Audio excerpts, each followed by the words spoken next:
I believe that, because Exxaro is an upstanding company, we place high emphasis on our values and the way in which we conduct business.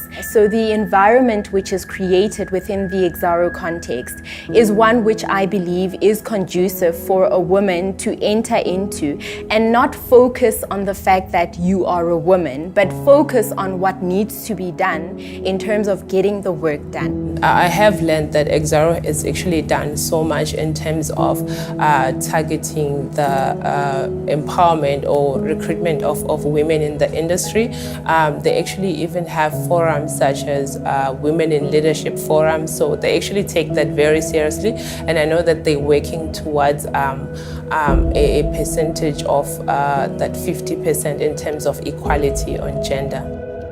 I really appreciate the opportunity that Exxaro has offered me, and I think even my peers which are also in the same program, they also appreciate the opportunity that we're being offered in the company. I don't believe that as a woman you are able to be empowered and exclude men from it. Men have to be part of the journey and they have to support you all along through this journey.